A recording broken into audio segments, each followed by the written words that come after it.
having teenagers, it's hard to find a teenage young man anyway I think that would be, that can be that intuitive and know what his mom needs. And sometimes it is just a hug without saying anything. So that's great. And being able to separate, again, like I said, my separation is the travel time to work or home from work. And some people may think it sounds goofy, but one of the things that I do too is if I've had a very close connection with someone is sometimes I'll just say, if you are in a better place, can you, give me a sign or something. Right. And as they're dying, I'm very aware of if I'm in the room with them and a family member's there.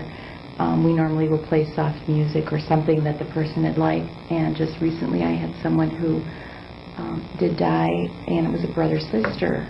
And the brother was staying with the sister during the time. He called me in the room, and the radio was going very softly. And when I went in the room, he said, Kim, I have to step out for a minute. And she was actively dying, taking her last breaths. And I paid very close attention to what was on the radio. And then he walked back in the room, shook his sister's leg, and said, it's okay, you can go.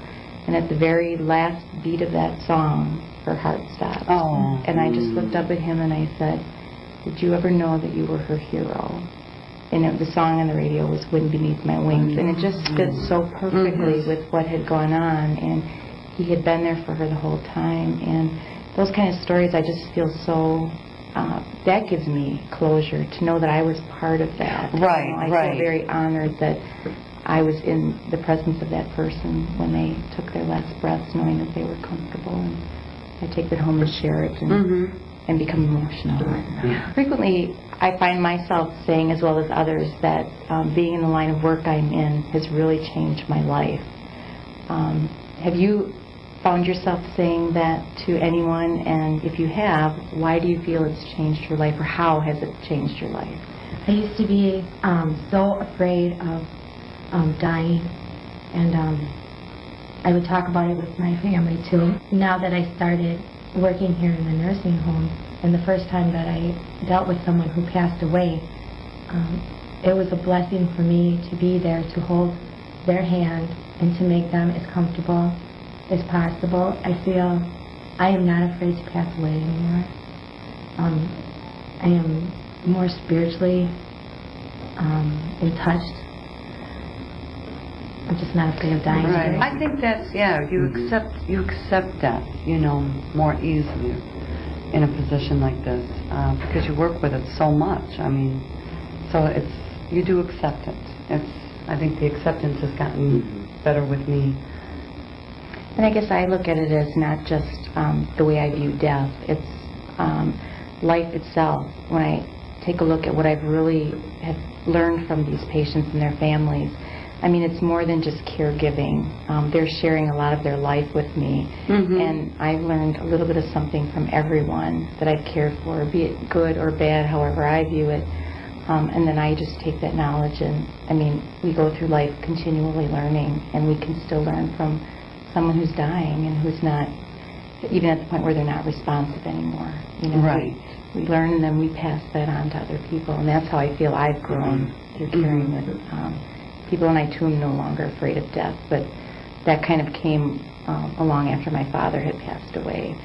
My fear was always that I wouldn't know anybody when I get to the other side. But now my dad's there, and my dogs, but now I have all these other extended family members, I call them.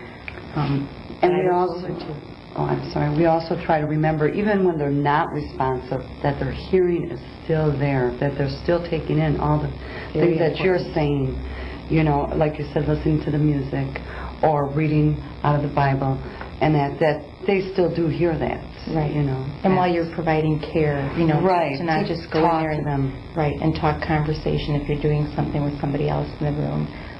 That was a real hard part for me when I worked in a hospital setting, where it got to be too mechanical, where it was almost like you were just going in there to do to that patient, where in this kind of line of work we're doing for the patient, and we include them, which we should be doing in the hospitals, and other types of care also, but to let that person know that they're still here and we appreciate them. And I mean, just down to little things of, okay, I'm going to turn you now, or I'm going to do some oral care now, and just to let them know that we know that they're still there. It's very important. I have told family members, go on, talk to them. They hear you. You Right. might not They think think that they do, They but do they hear you. Great response, because a lot of them will sit there almost like holding the vigil, as like they're already in the funeral home. Right, They sit and very they don't want to quiet, sit, right. and a lot of times families will say, "I don't want to wake them up. I'm afraid of waking them up, Mhm. and I have to." And great, I'm so glad to hear that you feel comfortable going in and saying, just go ahead, talk to them, say what you want to say. You're not going to disturb them. That's wonderful.